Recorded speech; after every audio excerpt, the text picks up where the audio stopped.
지난주까지 배웠습니다.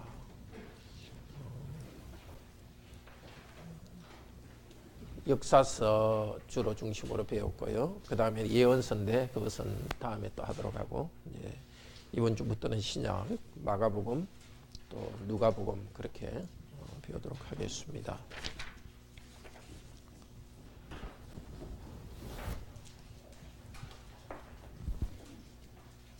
자, 복음서는 네 복음이죠. 마태, 마가, 누가, 요한인데 요한은 조금 복음서 내용이 다릅니다. 내용이. 근데 마태, 마가, 누가는 좀 비슷합니다. 그래서 이 세 가지 복음은 공관복음이라 합니다. 한번 따라해 볼까요? 공관복음. 관점이 비슷하다는 뜻입니다. 세 개의 복음서는 관점이 비슷합니다. 자, 마가복음 1장부터 보겠습니다. 제목 우선 예수 그리스도의 괄호 안에 하나님 나라 그리고 괄호 안에 복음의 시작 두 개 되어 있습니다. 예수 그리스도께서 우리에게 복음을 전해주셨는데 그 복음은 하나님 나라에 관한 것입니다. 하나님이 다스리고 하나님이 우리와 같이 함께 있는다는 복음입니다. 바로 1절 2절에 누가 등장합니까? 예수님이 아니라 세례 요한이 등장합니다.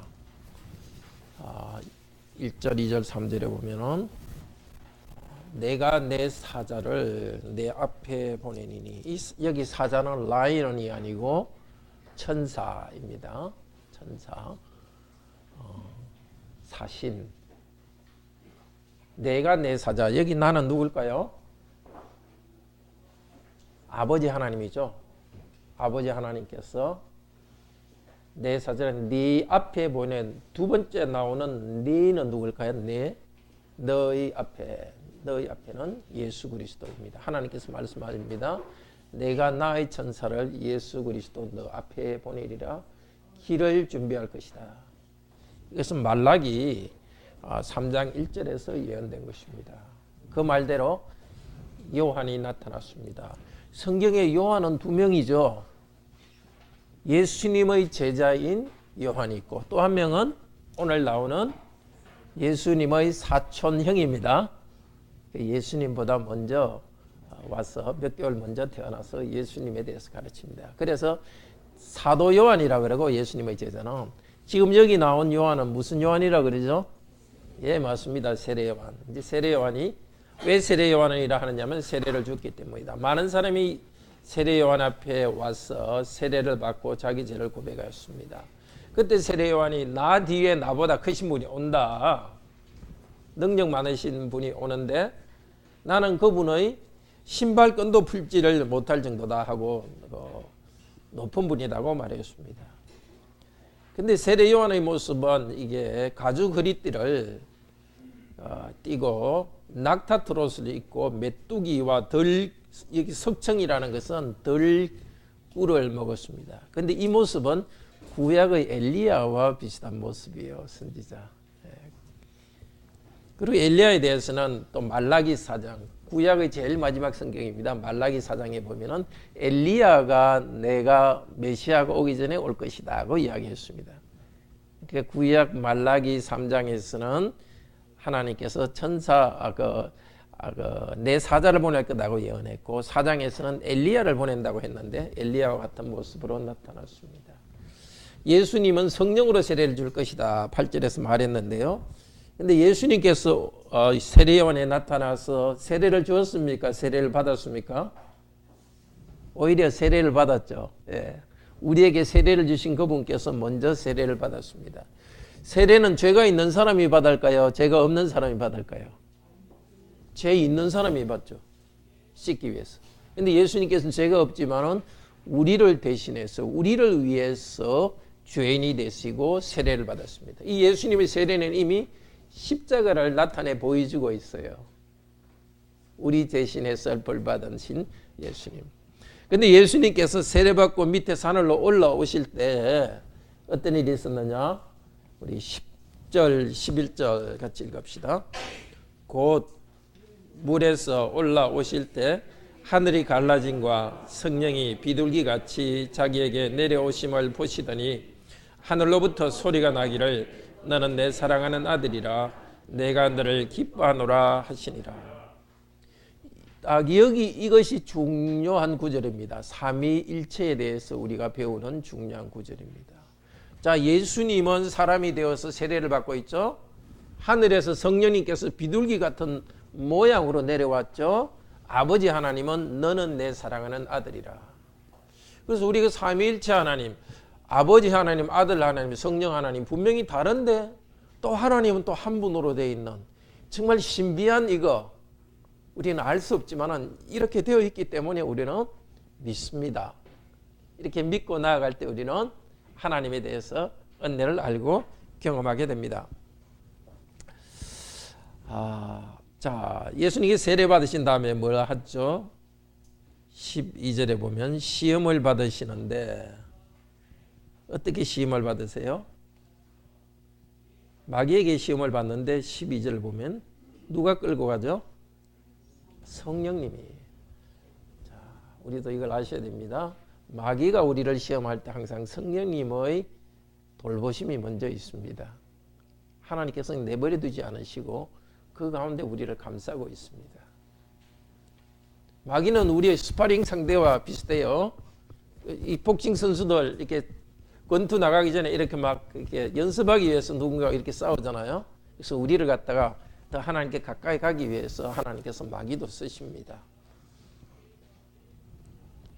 두려워하지 마십시오. 자, 14절 중요한 구절 14, 15절도 같이 읽읍시다. 요한이 잡힌 후 예수께서 갈릴리에 오셔서 하나님의 복음을 전파하여 이르시되 때가 찼고 하나님 나라가 가까웠으니 회개하고 복음을 믿으라. 세례요한이 잡힌 것은 훨씬 더 뒤에 있습니다. 그런데도 이 마가가 미리 이야기하는 이유는 세례요한의 역할은 예수님을 소개하는 역할이기 때문에 미리 이야기하고 세례요한은 무대에서 사라지게 합니다. 그러니까 성경이 우리에게 그 진리를 가르치는 하나의 독특한 방법이에요. 그러니까 세례요한은 이미 잡혀버린 걸로 합니다.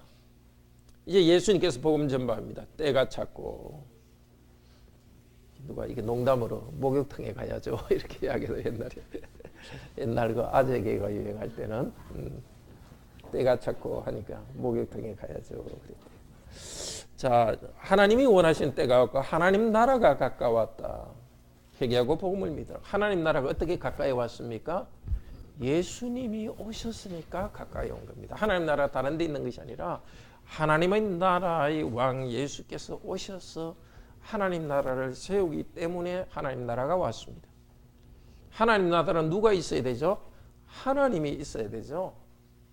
하나님께서 복음을 통해서 사람들을 불러 모으시고 또 그 예수님께 순종하는 사람은 하나님의 백성이 되고 순종하며 살아가는 그 삶 전체가 하나님 나라입니다. 이미 우리 성도들은 하나님 나라에 들어와 있습니다. 예수님을 믿는 우리들은 다른 사람과 똑같이 공부하고 같이 직장 생활하지만 우리는 영적 세계에서는 다른 세계에 살고 있습니다. 지금 하나님 나라는 왔습니다. 또 하나님 나라는 예수님 재림하신 다음에 더 완전히 올 것입니다. 그래서 이걸 갖다가 already, not yet 이렇게 말해요. 이미 하나님 나라는 왔지만 not yet, 아직은 아니다. 이미 하나님 왔기도 하고 아직은 아닌 거죠. 완전한 것은 아니고. 항상 우리는 두 가지 생각. 내가 예수님 믿어서 하나님 나라에 이미 들어갔구나. 지금 누리고 있지만 아직 완전한 건 누리고 있지 않구나. 하나님 나라를 미래의 것을 기다리면서도 현재 예수 그리스도를 믿고 하나님 나라의 평화를 누려가기를 바랍니다. 자, 예수님께서 이제 복음 전하기를 시작했습니다. 그리고는 예수님께서 제자들을 부르십니다. 제일 처음 4명의 제자를 부르는데 17절에 보면은 나를 따라오라. 어부들에게 뭐라 합니까? 너희로 사람 낚는 어부가 되게 하리라 하니까 모든 것을 버려두고 따랐습니다. 베드로가 안드레 그 자기 동생이죠. 또 다른 요한과 야고보 형제 두 명이죠. 다 이게 갈릴리 출신입니다. 예수님 제자들은 어떻게 보면 지방색이 좀 있었어요. 그냥 가까운 데서 이렇게 제자들을 이렇게 부르셨습니다. 버려두고 다 따라왔습니다. 근데 이 사람들이 예수님을 처음 만난 것은 아닙니다. 다른 복음서에 보면 이미 예수님께서 하나님 나라 복음 가르치는 걸 많이 들었습니다. 베드로에게는 배를 이렇게 호숫가에 떼어놓고 베드로의 배에서 앉아서 설교하기도 했고요. 그래서 이미 예수님 복음을 많이 들었는데 하나님 나라가 왔다는 걸 알기 때문에 따라오라 할 때 이 제자들은 이제 하나님 나라가 새롭게 왔으니까 이분을 따를 때 내가 하나님 나라 그 복을 누린다. 내 직업도 포기하고 따르겠다 하면서 따랐습니다. 근데 예수님을 따른다 할 때 두 가지 따름이 있습니다. 모든 우리가 따라야 될 것은 죄악을 버리고 예수님이 원하시는 삶을 사는 것이 따르는 겁니다. 두 번째 따르는 것은 어떤 거냐면 자기 직업을 버리고 복음 전하는 일만 따릅니다. 지금 여기 제자들은 자기 직업을 버리고 예수님을 따랐습니다. 그러니까 모든 성도님이 자기 직업을 버리고 예수님 따라야 되는 것은 아닙니다. 자기 직업을 가지고 제자로서 살아가면 됩니다. 자, 예수님께서 이렇게 이제 가르칩니다. 굉장히 권세가 있었고 귀신도 쫓아내었습니다. 그럴 때 사람들이 놀라서 말했습니다. 귀신을 쫓아내고 그럴 때 놀랐습니다. 27절에 보면 권세 있는 교훈이고 더러운 귀신을 명한적 순종하도다. 바리새인들의 교훈들은 뭔가 많이 가르치기는 하는데 생명이 없어요. 예수님께서는 가르칠 때 정말 새로운 힘을 얻고 예수님 안에 있는 생명을 사람들이 경험했고 귀신을 쫓아내는 능력이 나타났습니다. 이제 그 다음에는 베드로의 장모를 예수님께서 일으켰습니다. 베드로 이 가버나움이라는 지역이었는데요. 그리고 베드로는 자기 장모님 집에 같이 살고 있었습니다. 이 가버나움은 갈릴리 호수 중에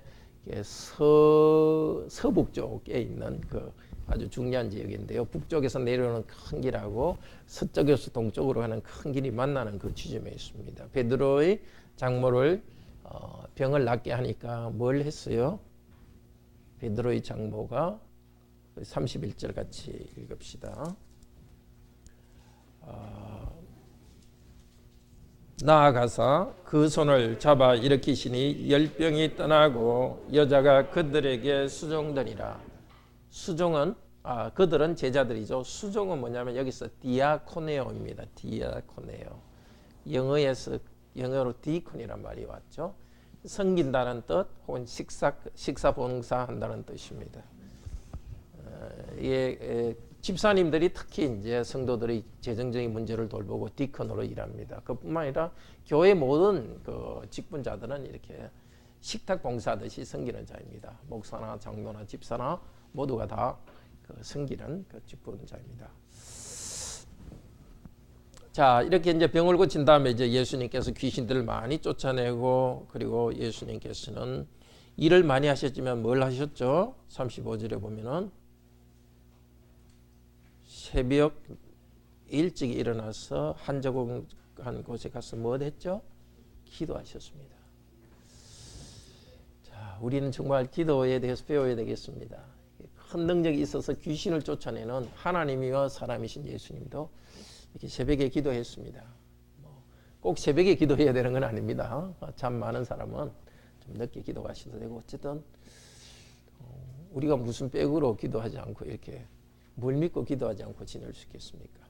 그러니까 정말 간절히 일이 잘 될 때도 간절히 하나님 은혜를 구하기 바랍니다. 예수님 무슨 실패해가지고 지금 기도한 게 아닙니다. 계속적인 하나님의 은혜를 공급받고 하나님과의 친교 속에 일하기 위해서 이렇게 기도하셨습니다. 그 다음에 예수님께서 문둥병자를 고치십니다. 그런데 참 특이한 것이 멀리서 문둥병 너 깨끗함의 열 받으라 이렇게 하지 않고 어떻게 하셨죠? 41절에 보면은 손을 내밀어 저에게 대시며 가라사대. 예수님은 말도 했습니다. 나아라 말도 했지만 손으로 터치하는 사랑을 보여주었습니다. 이에 오늘 우리들이 예수님 말씀을 받을 때 예수님이 눈에 보이게 나타나진 않지만 우리의 아픈 부분을 만져주셔서 우리를 사랑하시고 치유해 주십니다. 우리가 다른 사람에게 다가갈 때도 우리도 그렇게 해야 되겠죠. 뭐 말만 하고 있는 게 아니라 정말 따뜻하게 만져주는 사랑이 있어야 되겠습니다. 당연히 부모님들로서 자녀들의 아픔을 이야기할 때, 뭘 고칠 때도 말만 이래라 저래라 하는 것이 아니라 정말 그 아픈 부분을 만져주는. 특별히 이건 중요합니다. 구약 시대에는 문둥병을 만지면 부정하기 때문에 만지지 말라 그랬어요. 예수님께서 구약 율법을 만드신 하나님이신데 문둥병자를 만졌다는 것은 무슨 뜻이겠습니까? 이제 법을 개정했다는 뜻입니다. 문둥병자를 만지면 더러워진다는 율법을 개정하고 이제는 문둥병자를 만져도 되는 시대를 열었다는 겁니다. 과거에도 문둥병자를 만드는 게 더러운 것은 아니었습니다. 그렇지만 하나님의 백성을 가르치기 위해서 그런 규칙을 주었습니다. 규칙을 개정했습니다. 그뿐만 아니라 이제는 새로운 시대가 열린 겁니다. 과거에는 구약율법에서는 음식들 중에 돼지고기는 먹지 못하도록 했어요. 돼지고기가 무슨 죄를 지은 건 아니죠. 그렇지만 이런 음식 중에 이런 건 먹어서는 안 된다. 이걸 통해 뭘 가르치겠습니까? 여러분이 하고 싶은 행동 중에서도 이런 것은 해서는 안 된다. 죄를 짓지 말라는 걸 가르치기 위해서 이런 세리머니를 줬어요. 근데 그 세리머니는 다 없앴습니다. 그러니까 우리도 마치 옛날 세리머니인 것처럼 그런 시대가 있는 것처럼 생각해서는 곤란하겠죠. 예를 들면 우리 한국 교회에서는 이게 강대상 위에 올라가면 막 크게 잘못되는 것처럼 막 크게 호통을 치고 애들이 올라가면 막 혼내고 하던 그런 시절이 있었어요. 요거는 아주 거룩하고 다른 데는 그러니까 특별히 거룩하다는 이 생각도 옛날 세리머니적인 생각이거든요. 그러니까 뭐는 하면 안 된다, 뭐는 하면 안 된다. 우리 어릴 때는 유행가 부르면 안 된다 이랬는데 지금 돌아보면 그때 유행가들은 한편의 시들이에요. 보면 어떤 그런 시대가 있었어요. 그러니까 아마 그런 데를 하면 팝송 들으면 안 된다, 이렇게 하면 안 된다 이런 규칙을 이렇게 만들지 않습니다. 그죠? 모든 좋은 것들은 이렇게 좋은 것이 있는 것들은 가져와서 쓸 수 있는 그런 시대입니다. 이스라엘 백성들이 사실 이집트에 나올 때도 이집트의 재물들을 가지고 와서 그것을 사용했거든요. 그러니까 이건 작은 것이지만 이걸 통해서 우리 성도들은 이 세상에 있는 어떤 것들에 대해서도 거룩하게 만들어서 사용하는 그런 도전적인 삶을 살라는 것이 여기에 이 말씀이 포함하고 있습니다. 자, 그리고 2장 제목 읽읍시다. 마가복음 2장 제목 죄인들을 용서하시고, 제목은 죄인들을 용서하시고 계속 읽읍시다. 환영하며 참 기쁨을 주시는 그리스도. 역시 가버나움입니다. 그러니까 예수님이 나사렛 출신이니까 나사렛 중심으로 활동한 걸로 하는데 그렇지 않아요. 예수님의 그 베이스 캠프, 주 활동 사역 지지는 이 가버나움입니다. 가버나움. 2장에서도 가버나움에서 있었던 일이죠. 중풍병자를 예수님께서 고칠 때 병만 고쳐준 게 아니라 뭐라고 그랬죠? 9절 11절에 보면은 내 죄사함을 받았느니라 이렇게 하고. 그러니까 바리새인들이 도대체 누가 죄사할 수 있는지, 하나님 한 분 외에는 죄사할 수 있는 능력이 없다. 바로 한 거죠. 그래서 예수님께서 너 죄사함을 받았다. 이 말 속에 뭐가 들어있습니까? 나는 하나님이다 하는 말이 들어있고, 바리새인들은 거기에 대해서 네가 하나님이냐 하고 비난했습니다. 그런데 예수님께서는 10절에 보면 인자가 땅에서 죄 사는 권세가 있는 줄을 알게 하기 위해서 고친다. 그러니까 병 고치는 이유는 병 고치는 것이 죄 사는 것보다 더 쉬울까요? 어려울까요? 죄 사는 것과 병 고치는 것 어느 것이 더 쉬울까요? 병 고치는 게 더 쉽죠. 선지자들도 다 병 고치셨으니까. 그러니까 죄 사는 큰 권세가 있다는 걸 나타내기 위해서 작은 일을 하는 것을 통해서 큰 것을 보여준 겁니다. 그 여기 나오는 그 10절에 인자 이 말이 나오죠. 인자는 말 그대로 사람의 아들인데요. 이 사람의 아들이라는 것은 그냥 사람의 아들이 아니고 그 인자입니다. 그 인자. 그 인자는 뭐냐면은 다니엘서 3장 7장 13절에 보면 그 인자가 올 것이라 예언했어요. 하늘에서 구름 타고 오실 그 인자. 그래서 이 성경에서 인자라는 말은 예수님이 자기를 가르칠 때만 쓴 말입니다. 다른 사람이 예수님을 보고 인자 이렇게 말하지 않습니다. 그래서 인자라는 말은 이 상당히 좀 도대체 알 것 같기도 하고 모를 것 같기도 한 그런 뜻으로 쓰여 있고, 그때 사람들도 이게 애매하게 들었어요. 근데 이 인자는 예수님이 쓰실 때 두 가지 뜻으로 써요. 하늘에서 심판을 오실 분이라는 것하고, 두 번째는 고난받으신 분이다. 이걸 중심으로 써요. 이게 참 특이하죠, 그죠? 심판하실 분이고 능력 있는 분인데 고난받으시는 그런 분을 나타내기, 예수님이 그런 면을 나타내기 위해서 인자라는 말을 썼습니다. 자, 13절부터는 다른 제자 부르십니다. 레위를 부르십니다. 이 레위는 다른 이름은 마태입니다. 마태복음을 쓴 레위입니다.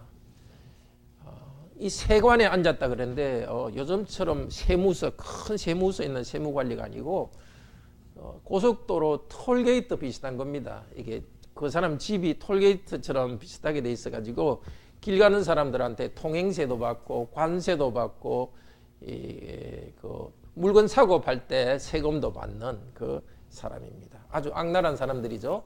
원래 월급이 없으니까 세금을 걷어가지고 헤로당한테 바치고 자기 월급을 일부를 가지는데 많이 걷어서 다른 사람한테 아주 도둑질하듯이 많이 걷는 악한 사람인데, 예수님께서 제자로 불렀습니다. 그러면서 예수님께서 바리새인들이 그리고 예수님께서 이 세리와 죄인들과 함께 식사하니까 바리새인들이 왜 세리와 죄인들과 식사하느냐, 그러니까 예수님께서 17절에 아주 중요한 말을 하시죠.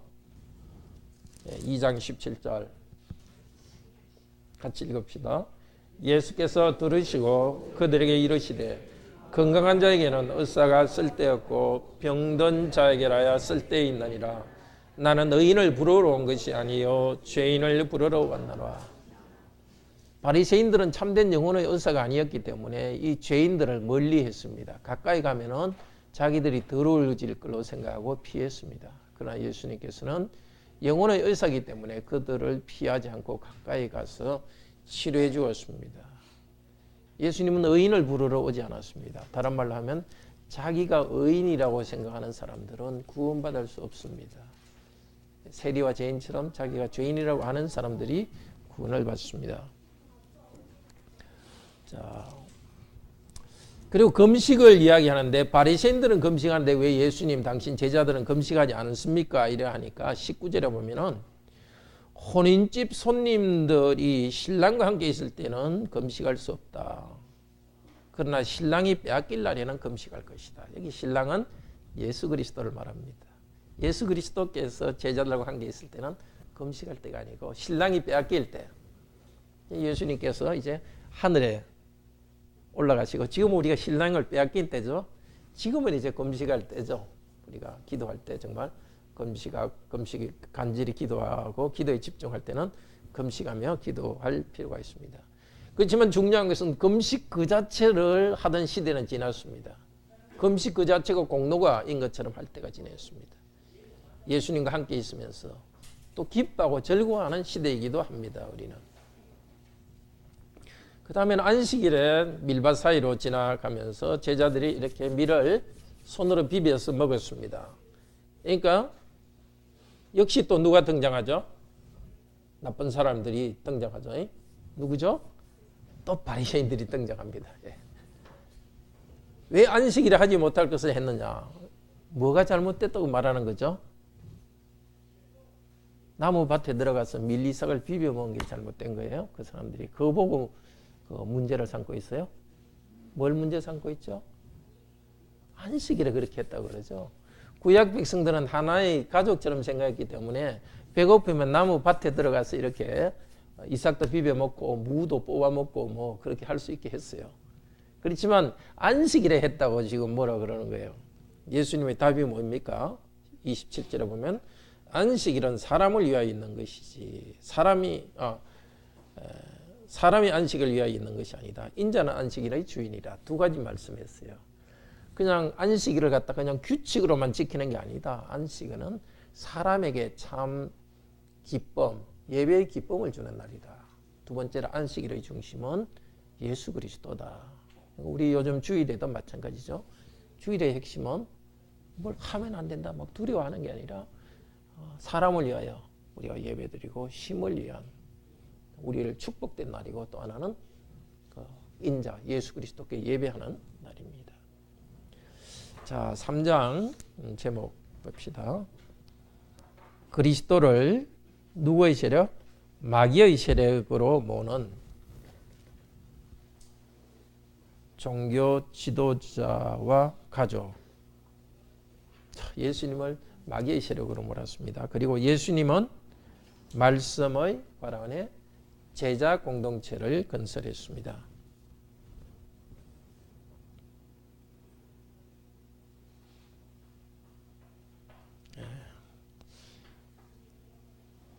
자, 3장에 역시 안식일입니다. 안식일에 예수님께서 손이 이렇게 딱 구부러진 사람의 병을 고쳤습니다.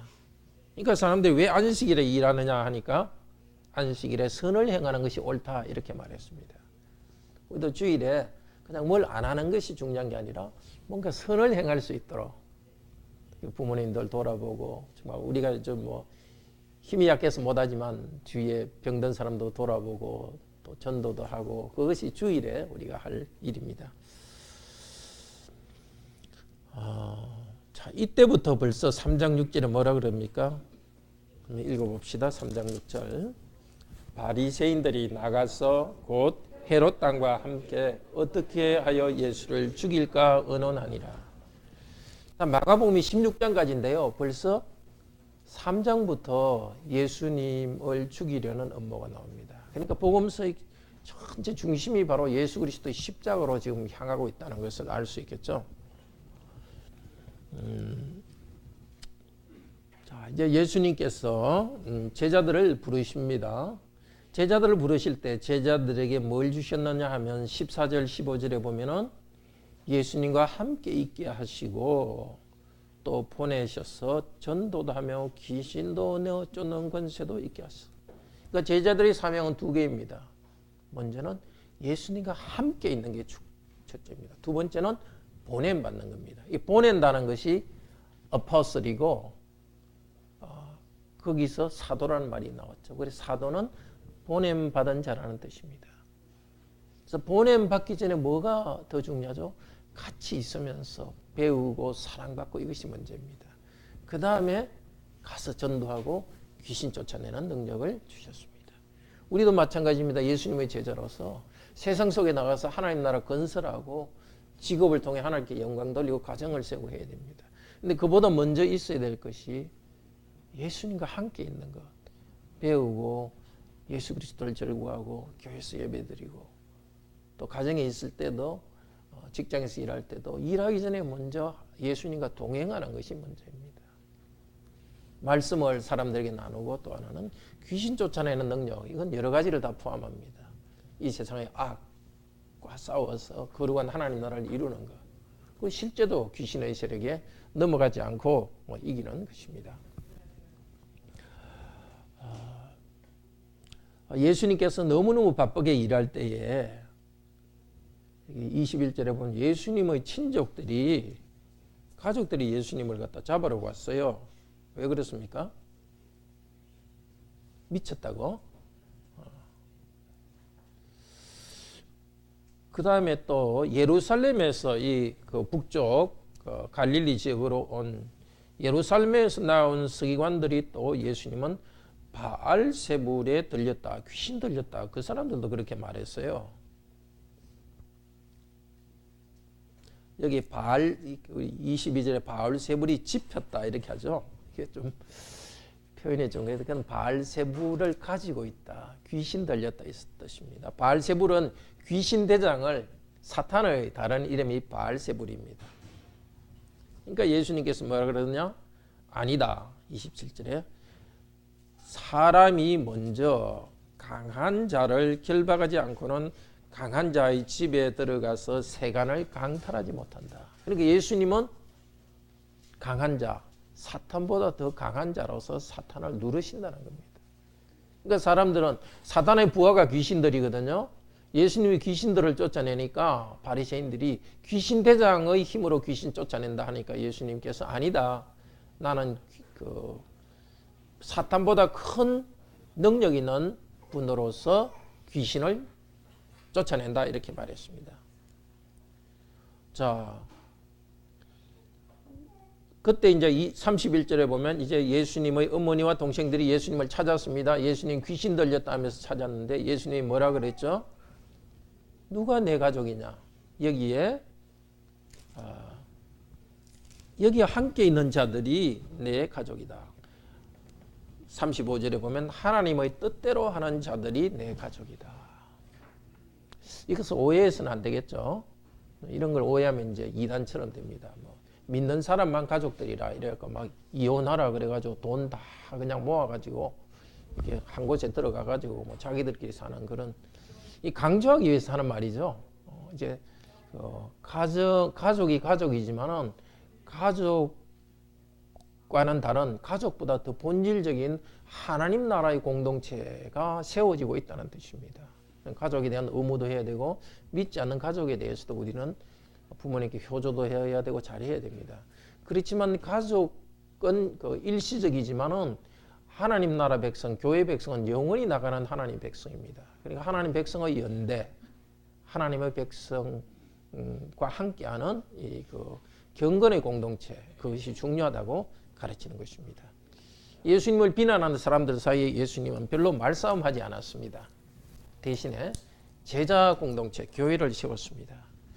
오늘 우리에게도 중요합니다. 우리를 공경하는 사람들에게 세상 가운데 우리가 이 세상을 변혁시키기 위해서, 바꾸기 위해서 제일 중요한 것이 교회입니다.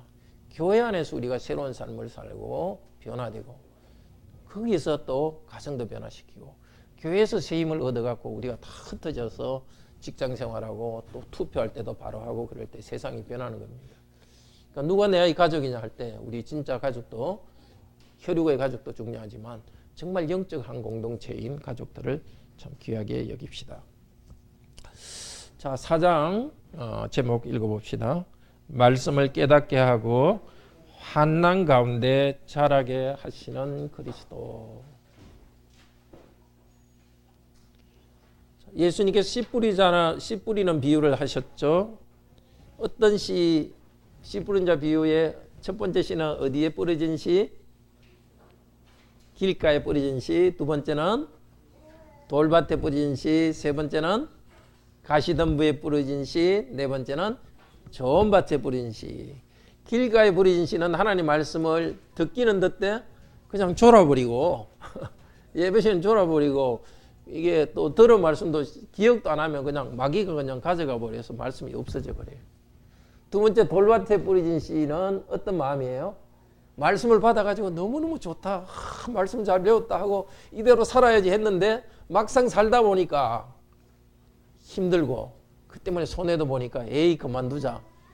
그 돌멩이가 딱 막아버려지고 고난을 이기지 못하고 자라지 못합니다. 세 번째 가시덤불에 뿌려진 씨는 어떤 것이죠? 겉으로 보기는 뭐 쭉 이게 곡식이 잘 자라요. 근데 빼빼 가시덤불에 자라는 거 보셨습니까? 햇빛을 안 받은 건 노랗고 빼빼하게 자라요. 열매를 못 거두죠. 이 가시덤불이 막았다는데 가시덤불은 두 가지죠. 뭐죠? 염려하고 탐욕. 이 두 개가 우리 모두의 문제예요. 되게 우리가 정말 조심해야 될 게 이거예요. 고난도 이길 수 있고 이렇게 하는데 되게 그리스도인들이 힘들어하는 게 이게 염려. 계속 걱정하니까 걱정한다고 시간을 보내서 열매를 못 맺는 거예요. 근데 걱정하는 거 말고 또 다른 사람은 계속 탐욕이 있어가지고 뭘 많이 하는 것 같지는 않은데 돈도 많이 벌고 친구도 많은데 하나님 볼 때는 이게 영양가가 없는, 하나님 보실 때는 그거 정말 헛된 걸 하는 거예요. 근데 염려나 탐욕이나 사실 그 밑으로 가보면 똑같은 거예요. 하나님을 신뢰하지 않기 때문에 염려도 생기고 하나님을 신뢰하지 않기 때문에 탐욕이 생겨요. 그러니까 우리도 모르게 탐욕 생기는 거 어쩔 수 없어요. 또 염려 생기는 거 어쩔 수 없어요. 어떻게 해야 되겠습니까? 계속 말씀을 배우고 기도하고 염려가 생길 때마다 다시 하나님을 의지하고 탐욕이 생길 때마다 다시 의지하고 이 자기 부인이라는 게 꼭 탐심에서도 자기 부인하는 것도 있지만은 염려하는 자기도 부인해야 돼요. 그 내버려 두고 주님만 바라봐야 됩니다. 자, 함께 기도합시다. 감사합니다. 오늘도 복음을 우리에게 전해주셔서 감사드립니다. 우리 주 예수님께서 이 땅에 오셔서 하나님 나라를 이루었습니다. 말씀을 가르치시고 귀신을 쫓아내시고 능력으로 함께 하셨습니다. 지금 우리 주 예수께서 하늘에 계시지만 이 땅에 영으로 함께 계시면서 여전히 이 일을 하십니다. 오늘도 우리 교회에서 말씀을 들을 때 그리스도께서 성령님을 통해서 같은 말씀을 전하오니 주여 우리 마음을 열고 말씀을 잘 간직하고 고난 가운데도 이기고 염려와 걱정도 이기면서 정말 성령님의 풍성한 열매 맺고 가정을 세우고 기업과 직장에서도 하나님 원하시는 삶의 열매를 맺도록 도우소서. 주 예수 그리스도 이름으로 기도드립니다. 아멘.